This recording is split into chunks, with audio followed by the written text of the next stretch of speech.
A Genial está com uma oportunidade imperdível. Até o dia 28 de fevereiro, você recebe 1% de cashback na sua remessa internacional. Funciona assim. Enviando $10 mil, você recebe o equivalente a $100 em reais de volta. E para ativar é super fácil. Abra sua conta na Genial, ative sua conta global e defina o valor da sua remessa na área de câmbio. Tudo rápido e sem burocracia. Faça agora sua remessa e aproveite. Olá, estamos aqui de volta com a Conversa com o Zé Márcio. Tenho comigo aqui hoje uma pessoa importante na política brasileira, o ex-governador Paulo Hartung, do Espírito Santo. Tá bom, Paulo? Muito obrigado por ter aceito o nosso convite para participar novamente deste programa. Prazer enorme, professor Zé Márcio. Alegria estar junto com você mais uma vez. Muito obrigado pela participação. Paulo, o que eu queria falar um pouquinho sobre a sua experiência no Espírito Santo. A gente tem um problema de violência, a gente está com um problema de segurança pública grave no Brasil, tá certo? Você, como governador do Espírito Santo, você foi super eficiente, o Espírito Santo estava numa crise de segurança pública super importante. Como é que foi exatamente o processo? Quer dizer, eu gostaria de que você nos dissesse um pouco, quer dizer, o que você acha que é importante fazer para tentar minorar, se não, quer dizer, resolver esse problema do país? Olha, professor, sim, o Espírito Santo viveu algumas crises gravíssimas, né? O senhor conhece bem aquele momento da erradicação dos cafezais no Espírito Santo, gerou uma crise econômica, social muito grave. Uma outra crise grave foi essa, né? Da década de 90, depois da democratização, o Estado foi parar na UTI, em vários sentidos, né? No sentido fiscal, no sentido da desorganização da máquina pública, sucateamento da máquina pública, da presença do crime organizado e uma criminalidade descontrolada no Estado, né? Isso, de certa forma, nós estamos vivendo hoje Brasil afora. Isso é um problema nacional, virou uma prioridade, né? Quando você pesquisa e conversa com um brasileiro e com as brasileiras, você constata que isso virou prioridade nacional, sabe? Assim, esse agravamento é a má notícia, na minha visão. Mas nós temos, não sei se uma boa notícia, mas nós temos, pelo território nacional afora, boas experiências da democratização para cá, né? Às vezes elas tiveram problema de continuidade, foram descontinuadas por diversos aspectos, não vou entrar no mérito, mas nós temos boas experiências. A experiência do Espírito Santo é uma delas, né? E, aliás, o Espírito Santo bebeu de experiências bem-sucedidas para poder estabelecer a sua política pública, né? Então, vou colocar rapidamente os elementos para a gente poder conversar, como é o estilo dos seus bate-papos. Quer dizer, a primeira coisa que nós tivemos que cuidar muito foi uma maneira de integrar as duas instituições policiais, né? Polícia Militar e Polícia Civil. O desenho no Brasil não é um bom desenho. E se deixar solto, as duas polícias competem e não cooperam, né?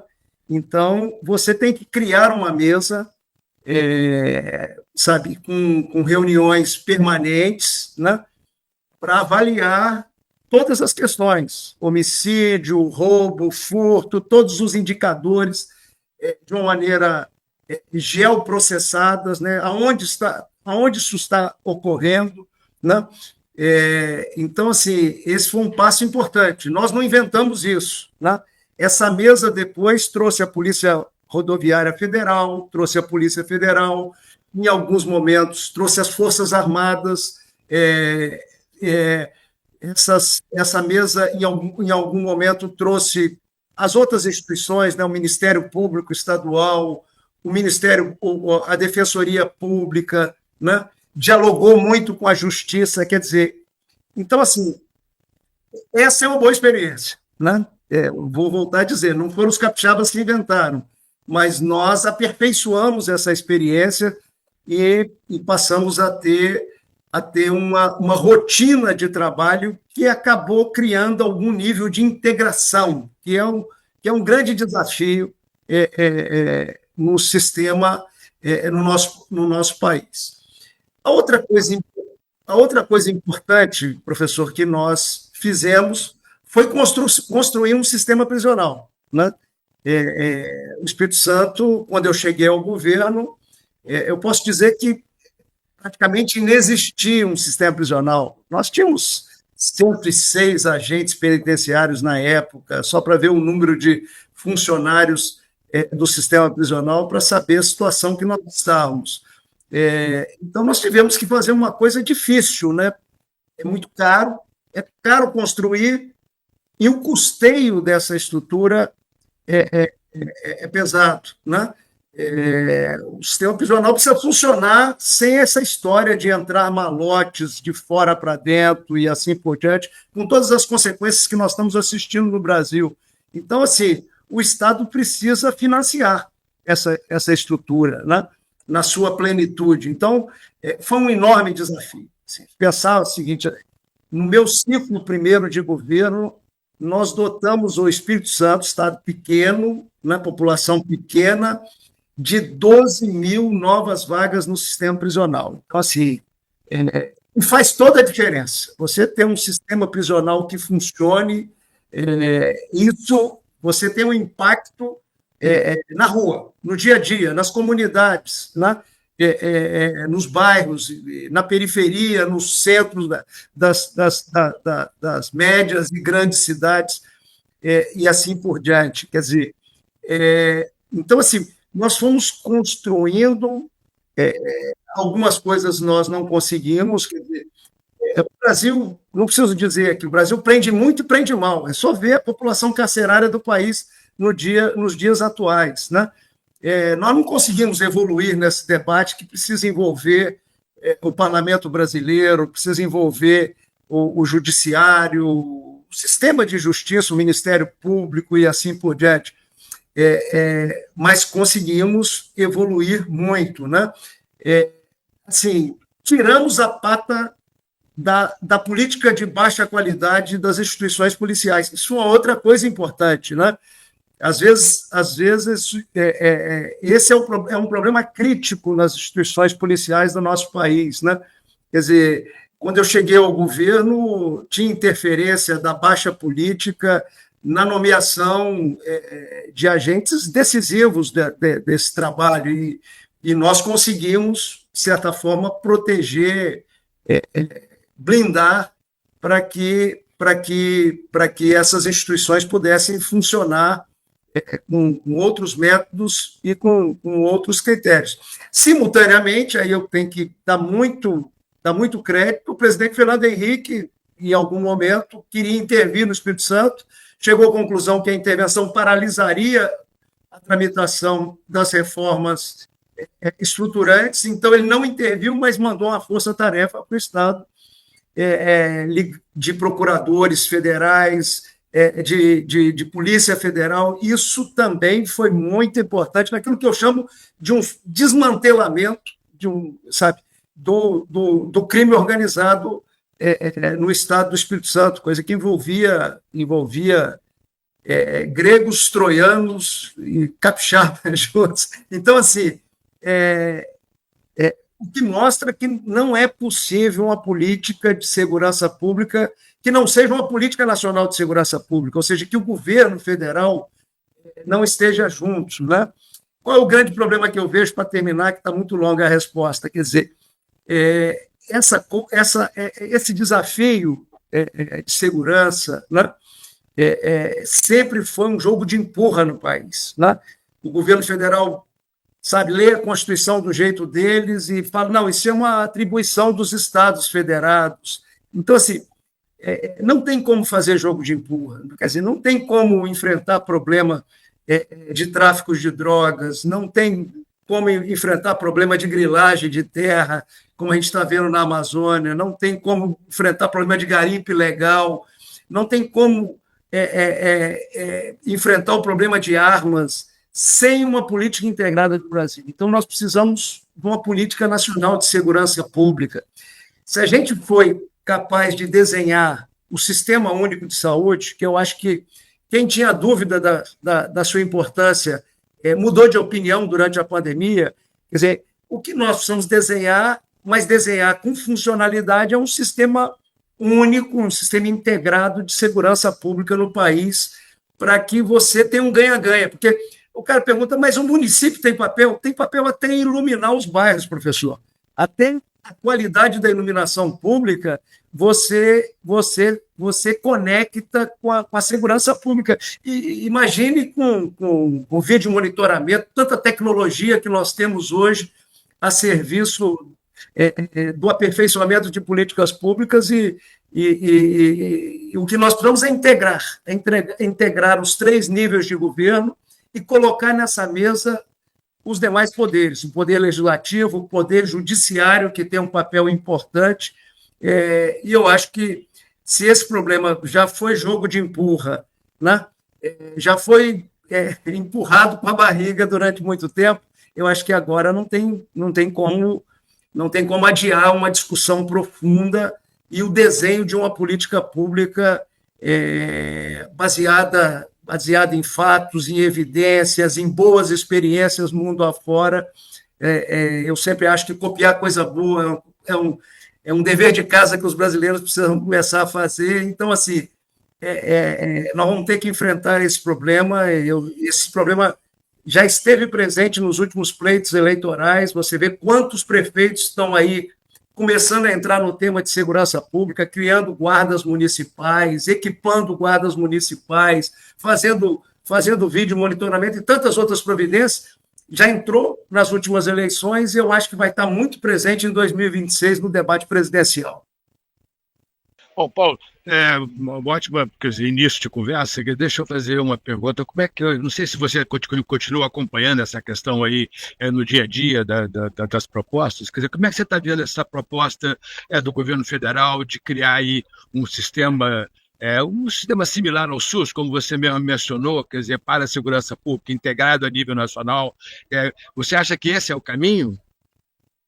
Não é o único caminho, né? Mas de uma caminhada é um dos passos. Não estou entrando no mérito do texto que foi apresentado, que tem discussões aí com os estados federados, que é o normal, assim, mas assim, colocar na Constituição, sabe, uma política pública clara em relação à segurança pública é um dos passos que nós precisamos dar, né? Sim, mas não é um único passo, eu já disse aqui, quer dizer, o governo está começando a olhar para o sistema prisional, né? Eu acho que uma coisa importante, né? Assim, esse é um enorme desafio, né? A atividade do crime organizado, muitas vezes, hoje está sendo liderada a partir dos presídios brasileiros.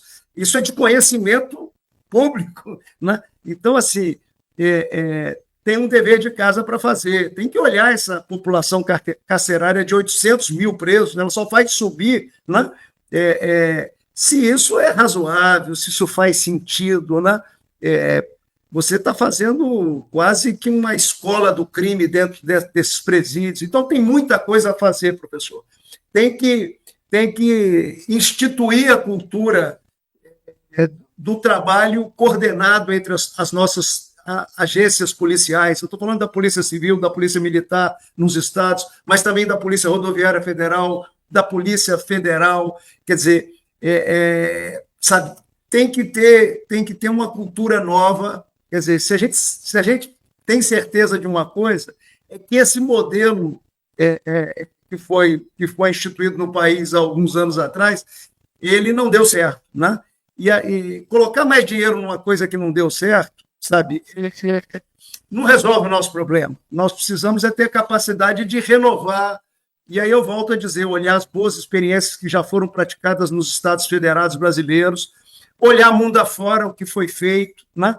E aí copiar, adaptar, o que a expressão que as pessoas se sentirem confortáveis. Eu sempre gosto de dizer que coisa boa eu gosto de copiar, né? Eu era governador, sabe? Fui lá no Ceará ver o que eles estavam fazendo com a educação, para copiar mesmo. E fez. Fui lá em Pernambuco ver ensino médio. Então, assim, eu acho que copiar é sempre uma coisa boa, copiar coisas que estão funcionando, mesmo que você adapte a sua realidade fiscal, a sua realidade administrativa, mas assim, o Brasil precisa aprender isso, precisa aprender esse caminho.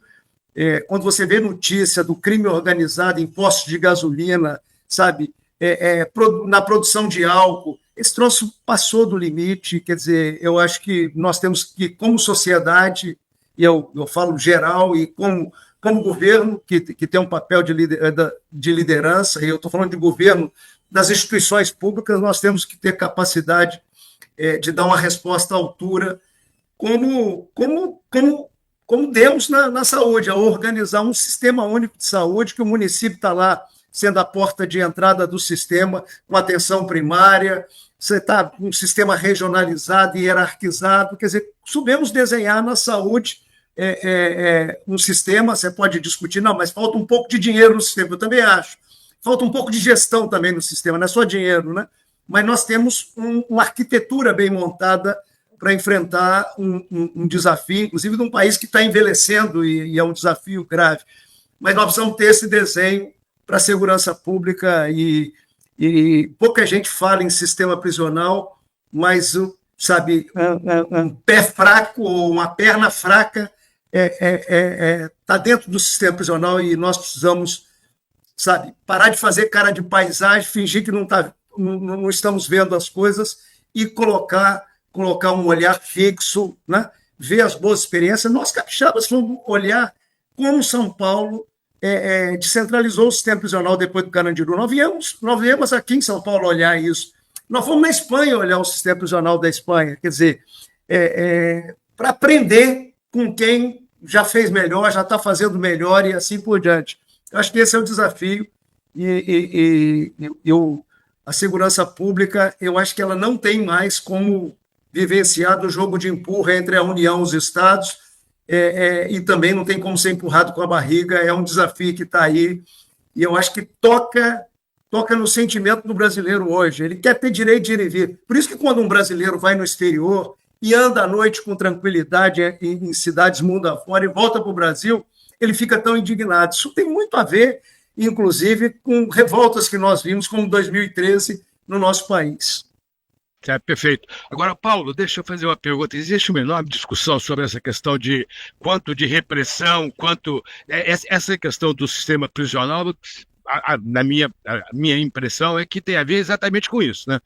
Quanto de repressão você precisa? A questão no Brasil é uma questão que tem a ver com o fato de que você prende e solta muito rapidamente, como muita gente fala, tá certo? Como é que você vê esse processo? Quer dizer, qual é exatamente a lógica? Porque existe muita discussão, mas, quer dizer, eu acho que uma pessoa que tem a sua experiência faz a maior diferença. Sim, uma coisa que eu aprendi cedo na vida pública, eu percorri a vida pública, eu disputei 8 eleições, exerci 8 mandatos, né? E sempre fui uma pessoa muito atenciosa, prestando muita atenção no que estava na minha frente. Uma coisa que eu aprendi cedo é que a repetição de coisas que não provocam resultados, elas precisam ser descontinuadas, e não você seguir em frente nisso. O Brasil está fazendo isso. Cada crise na área de segurança, tem um tiroteio grave no Rio de Janeiro e assim por diante, a prescrição é sempre a mesma, sabe? Vamos lá aumentar a pena, vamos fazer não sei o quê, vamos prender mais, sabe? Isso está dando resultado? A pergunta que não quer calar, não. Então, não é esse o caminho, né? Não é prender mais. Nós estamos com 800, eu vou dar um número, passou já de 800 mil presos. Quer dizer, eu acho que nós devemos ser o país que proporcional à sua população é o que mais tem detentos hoje, né?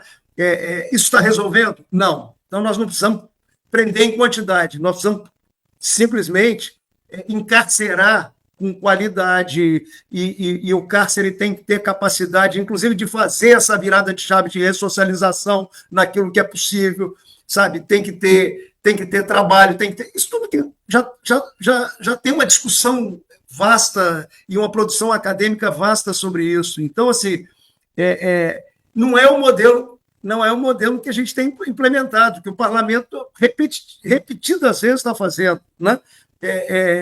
Sabe?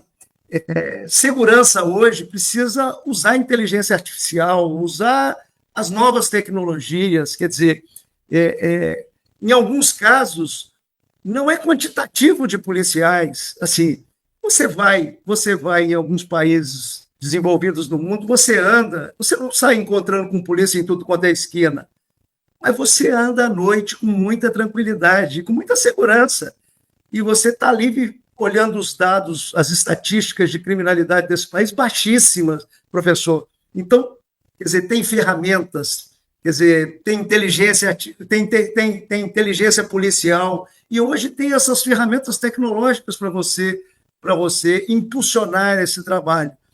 O fato é que nós estamos atrasados, né? Nós estamos tomando esse mundo de bola nas costas, é porque nós estamos atrasados, porque nós subestimamos esse desafio por várias questões, por muito oportunismo e muito populismo em relação ao tema, mas agora não adianta.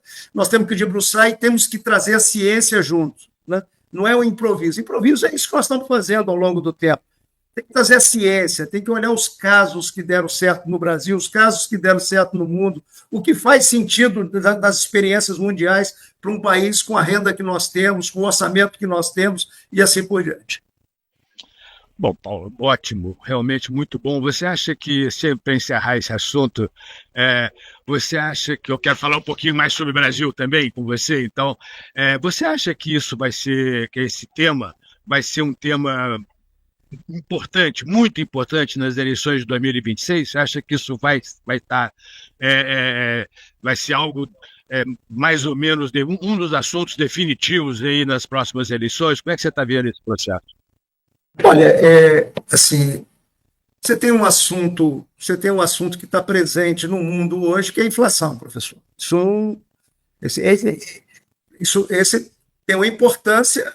Quer dizer, se você vê a eleição, tentar entender um pouco da eleição americana recente, aí, você vê que a desorganização nesse campo, que antigamente a gente chamava de caristia, né? Essa coisa de antigo, sabe, dificultou um processo de reeleição nos Estados Unidos. Então, assim, não é um caso isolado. Você está olhando aí mundo afora as diversas eleições, quando que esse assunto é um assunto que pesa, esse assunto está pesando hoje no Brasil.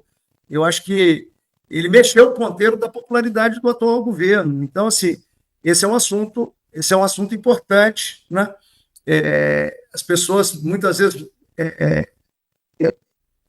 interpretaram que o eleitor hoje não se toca tanto com a economia como no passado. Não é verdade, na minha opinião. Estou colocando a minha, respeito às opiniões diversas que a gente tem. Então, eu acho que essa é uma questão que é importante.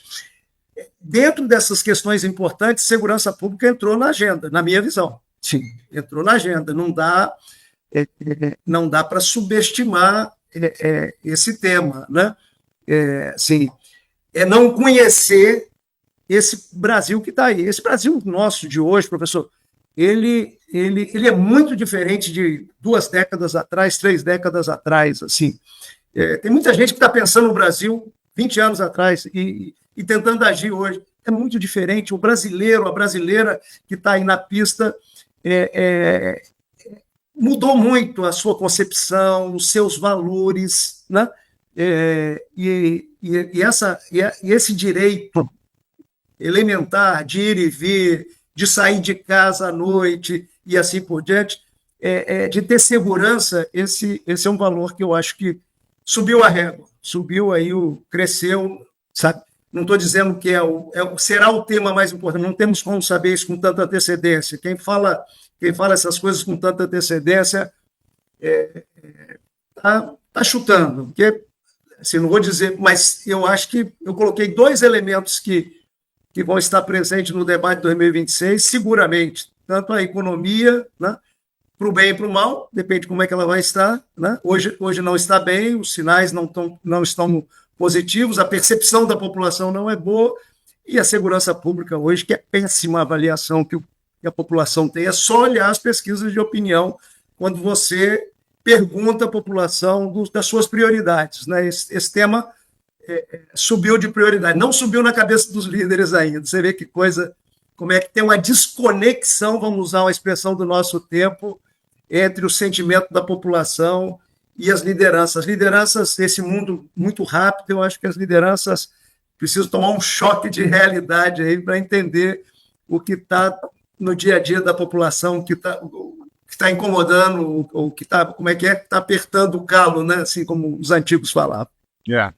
Agora, governador, quer dizer, como é que você está vendo o cenário político e econômico aí do país nesse momento? Que você começou a falar aí nessa direção. Como é que você está vendo aí esse processo? Tivemos um início de crise aí no final do ano passado, uma queda importante nos preços dos ativos financeiros no Brasil, que assustou pelo menos uma parte aí dos investidores. Como é que você está vendo esse processo a partir de agora?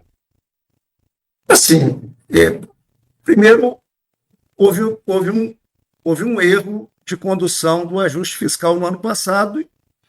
Isso ajudou a desorganizar expectativas. Está claro, você ouve isso de todos os atores, inclusive de quem está no governo. Né?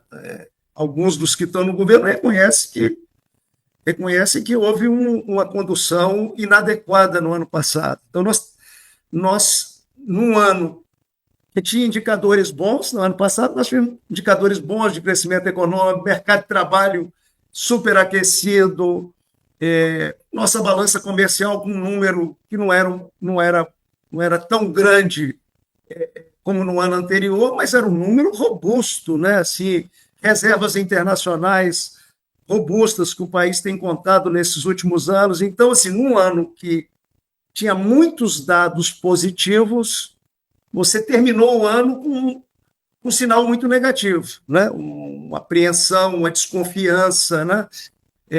Uma desconfiança, uma falta de confiança, tanto faz aí a ordem da fala. Então, assim, essa é a questão. Quer dizer, nós pisamos num ano que eu acho que é um ano que tem desafios maiores do que no ano anterior, né? E podiam ter pisado muito mais organizados do que estamos pisando. Né? Nós vamos ter uma safra agrícola boa, é minha previsão, isso vai ajudar esse primeiro tempo do jogo, né? O primeiro semestre, né? Mas vamos ter um segundo semestre com dificuldades aí visíveis, né? Nós estamos com pressão inflacionária diversa, pressões inflacionárias diversas, nós estamos com um custo do dinheiro muito alto, né? Juro muito alto, juro futuro muito aberto. Então, assim, eu vejo um cenário delicado. Né? Quando a gente olha para fora, professor, a vida já não estava boa e fácil, né? Antes da posse do presidente Trump, né? Assim, você já tinha ali esse agravamento crescente da disputa por hegemonia entre Estados Unidos e China, você já tinha uma certa desconexão das cadeias globais de suprimento a partir da pandemia, ali você começou a sentir mudanças, a Europa andando muito de lado, a China não conseguindo engrenar. Quer dizer, o mundo já não estava fácil, isso é importante dizer, antes do Trump começar a assinar. Né? Depois que ele começou a assinar, assim, do ponto de vista das incertezas, eu estou falando desse campo, né? Não estou discutindo nem mérito, porque eu acho que tem ações que podem produzir resultados positivos, inclusive, para os Estados Unidos, mas do ponto de vista das incertezas, né, a economia anda muito na base da confiança, né? Então, assim, ampliou muito. Então, assim, o cenário externo é um cenário extremamente delicado, né? Imagina, os Estados Unidos saiu de novo do Acordo de Paris pela segunda vez, né? Quer dizer, nós estávamos esperançosos que a COP30 pudesse cumprir um papel e o Brasil, inclusive o bioma amazônico, tivesse um papel nesse debate climático no mundo. Quer dizer, isso deu uma desorganizada enorme. Então, assim, como eu vejo o ano em curso, professor, um ano desafiador, assim, não tem vida fácil. Acho, assim, águas passadas não movem moinho, né? Mas, assim, acho que nós poderíamos ter nos preparados melhor para esse ano. Perdemos essa oportunidade. É um pouco a sina do nosso país, perder oportunidades, mas é o que temos para hoje. Vamos conviver, né? Mas assim, minha visão é de um ano muito mais difícil. Quer dizer, você imagina as empresas que estão endividadas, rolar essas dívidas com um custo de dinheiro tão alto, quer dizer, e assim por diante. Então, acho que não tem mágica, né? O governo está aí com 2, 3 políticas para colocar de pé: crédito consignado no privado, isenção do imposto de renda até R$ 5.000, né, para o próximo ano, e alguma mexida no Vale Gás aí que vai e volta, né? Mas eu acho que isso, assim, o momento da economia é delicado, sabe? E, infelizmente, nós podíamos estar com muito mais solidez para enfrentar um momento como esse, e entramos nesse jogo, na minha visão, um pouco fragilizado, né? E não fizemos a preparação para atravessar, pelo menos, esse início de governo, né? Que assim, as pessoas, não, mas ninguém sabia o resultado da eleição americana.